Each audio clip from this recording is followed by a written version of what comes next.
ಜನನಿ news ಚಾನೆಲ್ಗೆ like ಮಾಡಿ, subscribe ಮಾಡಿ, ಶೇರ್ ಮಾಡುವ ಮೂಲಕ ನಮ್ಮ ಚಾನೆಲ್ಗೆ ಸಹಕರಿಸಿ. ಹೆಚ್ಚಿನ ಮಾಹಿತಿಗಾಗಿ ಸಂಪರ್ಕಿಸಿ ಹರಿಚಿನ್. ಸನಾತನ ಹಿಂದೂ ಧರ್ಮಕ್ಕೆ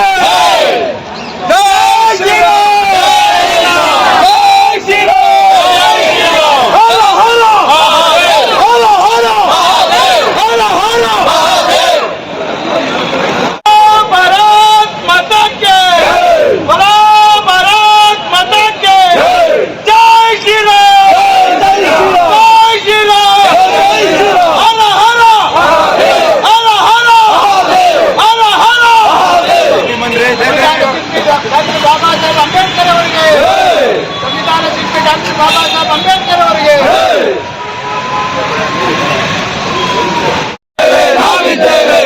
ದೇಶ ಹಿಂದೂಗಳೇ, ದೇಶ ಹಿಂದೂಗಳೇ,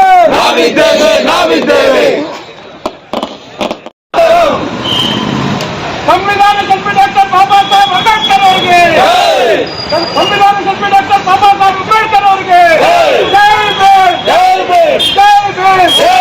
भारत माता की जय, भारत माता की जय, मातरम मातरम मातरम, वंदे मातरम, जय श्री राम, जय श्री राम, जय श्री राम, जय श्री राम, भारत माता की जय.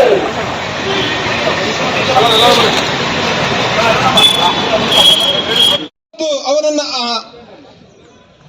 ಧ್ವಂಸ ಮಾಡುವಂತ ಕೃತ್ಯಕ್ಕೆ ಈ ಜಮಾತೆ ಇಸ್ಲಾಮಿ ವ್ಯವಸ್ಥಿತವಾಗಿ ತಮ್ಮ ಕೃತ್ಯವನ್ನ ನಡೆಸ್ತಾ ಇದ್ದಾರೆ. ಬಂಧುಗಳೇ, ನಾವು ಇತ್ತೀಚಿನ ವರ್ಷಗಳಲ್ಲಿ ನಾವು ಕೇಳಿದೀವಿ, ಒಂದು ಡೀಪ್ ಸ್ಟೇಟ್ ಅನ್ನುವಂತ ಒಂದು ಕಾನ್ಸೆಪ್ಟ್ ಅನ್ನ ಕೇಳಿದೀವಿ. ಬಾಂಗ್ಲಾದೇಶ ಅಮೆರಿಕದವರಿಗೂ, ಚೈನಾದವರಿಗೂ ಮತ್ತು ರಷ್ಯಾದವರಿಗೂ ಒಂದು ಸ್ಟ್ರಾಟಜಿಕ್ ಏರಿಯಾ, ಅದು ಒಂದು ಸ್ಟ್ರಾಟಜಿಕ್ ದೇಶ. ಅದು ಭಾರತವನ್ನ ಕಂಟ್ರೋಲ್ ನಲ್ಲಿ ಇಡಬೇಕಾದ್ರೆ, ಭಾರತದ ಮೇಲೆ ನಿಯಂತ್ರಣವನ್ನ ಇಡಬೇಕಾದ್ರೆ ಬಾಂಗ್ಲಾದೇಶವನ್ನ ಕಂಟ್ರೋಲ್ ಅಲ್ಲಿ ತಗೊಂಡು ಭಾರತದ ಮೇಲೆ ಇಂಡೈರೆಕ್ಟ್ ಆಗಿ ದಾಳಿಯನ್ನ ಮಾಡುವಂತ, ಭಾರತವನ್ನ ವಿರುದ್ಧ ಎತ್ತಿ ಕಟ್ಟುವಂತ ಕೆಲಸವನ್ನ ಈ ಡೀಪ್ ಸ್ಟೇಟ್ ನ ಹೆಸರಿನಲ್ಲಿ ಅಮೆರಿಕದ ಅಧ್ಯಕ್ಷ ಬೈಡನ್ ಅವರು ಮಾಡ್ಕೊಂಡು ಬಂದ್ರು ಅನ್ನುವಂಥದ್ದು ಇವತ್ತು ಟಿವಿ ಮಾಧ್ಯಮಗಳಲ್ಲಿ ಚರ್ಚೆ ಆಗ್ತಾ ಇದೆ. ಜುಲೈನಲ್ಲಿ ಏನು ಘಟನಾವಳಿಗಳು ಬಾಂಗ್ಲಾದೇಶದಲ್ಲಿ ನಡೀತಾ ಇತ್ತು, ಆ ಸಂದರ್ಭದಲ್ಲಿ ಅಮೆರಿಕದ ಡಿಪ್ಲೊಮ್ಯಾಟ್ಸ್ಗಳು ಭಾರತದೊಳಗೆ ಬರ್ತಾರೆ. ಇಲ್ಲಿನ ಅನೇಕ ರಾಜಕಾರಣಿಗಳನ್ನ, ಇಲ್ಲಿ ಅನೇಕ ರಾಷ್ಟ್ರೀಯ ಪಕ್ಷದ ಪ್ರಮುಖರನ್ನ ಭೇಟಿ ಮಾಡ್ತಾರೆ, ಅನೇಕ NGOಗಳನ್ನ ಭೇಟಿ ಮಾಡ್ತಾರೆ. ಇಲ್ಲಿ ಒಂದು ನೆರೇಟಿವ್ ಅನ್ನ ಸೆಟ್ ಮಾಡ್ತಾರೆ. ನಾವೇನು ಇವತ್ತು ಕೆಲವೊಂದು ರಾಜಕೀಯ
भारत माता की भारत माता की श्री रामचंद्र प्रभु की माता माता की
ಆ ಸಂಕಷ್ಟದ ಜೊತೆಗೆ ಭಾರತದ ಹಿಂದೂಗಳು ಇದ್ದಾರೆ ಅನ್ನುವಂತ ಒಂದು ಸಂದೇಶವನ್ನ ಈ ಒಂದು ಪ್ರತಿಭಟನೆಯ ಸಭೆಯ ಮುಖಾಂತರ ನಾವು ಕಳಿಸಬೇಕಾಗಿದೆ. ಆ ರೀತಿಯ ಒಂದು ಸಂದೇಶವನ್ನ ನಾವು ಈ ಪ್ರತಿಭಟನೆಯ ಸಭೆಯ ಮುಖಾಂತರ ಕಳಿಸೋಣ. ಅವರ ಎಲ್ಲ ಕಷ್ಟ ಸುಖಗಳಲ್ಲೂ ಭಾಗಿಯಾಗುವಂತ ಒಂದು ನಾವು ಸಂಕಲ್ಪವನ್ನ ಮಾಡೋಣ.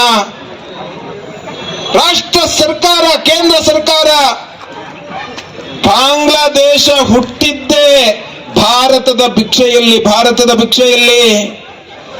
71ರ ಯುದ್ಧದಲ್ಲಿ ಯಾವ ಪಶ್ಚಿಮ ಪಾಕಿಸ್ತಾನ ಈ ಬಾಂಗ್ಲಾದೇಶದ ಮೇಲೆ ಅತ್ಯಾಚಾರವನ್ನ ನಡೆಸ್ತಾ ಇದ್ರು, ದೌರ್ಜನ್ಯವನ್ನ ನಡೆಸ್ತಾ ಇದ್ರು. ಆ ರೀತಿಯ ಬಾಂಗ್ಲಾದ ಮುಕ್ತಿಗೋಸ್ಕರ ಅವತ್ತೇನು ಬಾಂಗ್ಲಾ ವಿಮೋಚನಾ ಚಳುವಳಿ ನಡೀತಾ ಇತ್ತು, ಆ ಬಾಂಗ್ಲಾ ವಿಮೋಚನಾ ಚಳುವಳಿಗೆ ಬೆಂಬಲವನ್ನ ಕೊಟ್ಟಿದ್ದು ಭಾರತ ಸರ್ಕಾರ. ಬಾಂಗ್ಲಾದ ರಚನೆಯನ್ನ ಮಾಡಿದ್ದು ಭಾರತದ ಸೈನ್ಯ. ಅವತ್ತು ಬಾಂಗ್ಲಾವನ್ನ ಉದಯ ಮಾಡಿದ್ದು ಭಾರತದ ನಮ್ಮ ರಾಷ್ಟ್ರೀಯ ಸೈನ್ಯ. ಅವತ್ತು ಬಾಂಗ್ಲಾದ ಉದಯಕ್ಕೆ ಕಾರಣ ಆಯಿತು. ಬಂಧುಗಳೇ, ಅಂತಹ ಬಾಂಗ್ಲಾವನ್ನ, ಅಲ್ಲಿ ನಡೀತಾ ಇರ್ತಂತ ಈ ರೀತಿಯ ದೌರ್ಜನ್ಯವನ್ನ ತಡೆಗಟ್ಟಬೇಕು ಅಂತಂದ್ರೆ ಕೇಂದ್ರ ಸರ್ಕಾರ ಮನಸ್ಸು ಮಾಡಲೇಬೇಕು. ನಮ್ಮಲ್ಲಿ ಬಲಿಷ್ಠವಾದಂತ ಸೈನ್ಯ ಇದೆ. ನಮಗೆ ಬಾಂಗ್ಲಾದೇಶ ಲೆಕ್ಕಕ್ಕೆ ಇಲ್ಲ. ಮನಸ್ಸು ಮಾಡಿದ್ರೆ ಯುದ್ಧವನ್ನ ಮಾಡಿ 24 ಗಂಟೆಯಲ್ಲಿ ಬಾಂಗ್ಲಾದೇಶವನ್ನೇ ವಶಪಡಿಸಿಕೊಳ್ಳುವಂತ ಶಕ್ತಿ ಭಾರತಕ್ಕಿದೆ, ಭಾರತದ ಸೈನ್ಯಕ್ಕಿದೆ. ಆ ರೀತಿಯ ಒಂದು ಎಚ್ಚರಿಕೆಯನ್ನ ಅಂತಾರಾಷ್ಟ್ರೀಯ ಮಟ್ಟದಲ್ಲಿ ಆ ಒಂದು ಧೈರ್ಯವನ್ನ, ಆ ಸಾಹಸವನ್ನ, ಒಂದು ಪ್ರದರ್ಶನವನ್ನ ಮಾಡುವಂತ ಒಂದು ಅವಶ್ಯಕತೆ ಇದೆ. ಅಂತಹ ಒಂದು ಧೈರ್ಯವನ್ನ, ಒಂದು ಪ್ರದರ್ಶನವನ್ನ ಮಾಡುವಂತ ಒಂದು ಅವಶ್ಯಕತೆ ಇದೆ. ಆ ರೀತಿಯ ಒಂದು ಪ್ರಯತ್ನ ಭಾರತ ಸರ್ಕಾರ ಮಾಡಬೇಕು ಅನ್ನುವಂತ ಒಂದು ನಿಟ್ಟಿನಲ್ಲಿ ಇವತ್ತು ಇಲ್ಲಿ ಯಾರಿಗಾದ್ರೂ ಅಪೆಂಡಿಕ್ಸ್ ಆಪರೇಷನ್ ಆಗಿ ಯಾವ್ದಾದ್ರು ಮುಸಲ್ಮಾನರಿಗೆ ಕುಯ್ದ್ರು ಕೂಡ ಅದೊಂಥರ ಭಾರತದಲ್ಲಿ ಮುಸಲ್ಮಾನರ ಮೇಲೆ ದೌರ್ಜನ್ಯ ಅನ್ನುವಂತಹ ಒಂದು ಅಪಪ್ರಚಾರ ಇವತ್ತು ಮಾಧ್ಯಮಗಳಲ್ಲಿ, ಅಂತಾರಾಷ್ಟ್ರೀಯ ಮಾಧ್ಯಮಗಳಲ್ಲಿ ಸುದ್ದಿ ಆಗುತ್ತೆ. ಅಂತಾರಾಷ್ಟ್ರೀಯ ಮಾಧ್ಯಮದಲ್ಲಿ ಭಾರತದಲ್ಲಿ ಮುಸಲ್ಮಾನರುಗಳು ಆತಂಕದಲ್ಲಿ ಇದ್ದಾರೆ ಅನ್ನುವಂತ ಸುಳ್ಳನ್ನು ಹಬ್ಬಿಸ್ತಾರೆ. ಆದ್ರೆ ಬಾಂಗ್ಲಾದಲ್ಲಿ ಇಷ್ಟು ದೊಡ್ಡ ಮಟ್ಟದ ಅತ್ಯಾಚಾರಗಳು ನಡೀತಾ ಇದ್ರು. ವಿಶ್ವಸಂಸ್ಥೆಯಲ್ಲಿ ಯಾರು ಮಾತನಾಡ್ತಾ ಇಲ್ಲ. ಜಗತ್ತಿನ ಯಾವ ರಾಷ್ಟ್ರಗಳು ಇದರ ಬಗ್ಗೆ ತುಟಿಪಿಟಿಕ್ಕಂತ ಇಲ್ಲ. ವಿಶ್ವಸಂಸ್ಥೆಯ ಯಾವ ಮಾನವಾಧಿಕಾರ ಇದೆ, ಮಾನವ ಹಕ್ಕು ಉಲ್ಲಂಘನೆ, ಮಾನವ ಹಕ್ಕನ್ನ ಮಾಡುವಂತ ಒಂದು ಕಮಿಷನ್ ಏನಿದೆ ಅವರು ಕೂಡ ಬಾಯನ್ನ ಬಿಡ್ತಾ ಇಲ್ಲ. ಹಾಗಾಗಿ ಇವತ್ತು ವಿಶ್ವಸಂಸ್ಥೆಯು ಕೂಡ ಇದರ ಬಗ್ಗೆ ತನಿಖೆ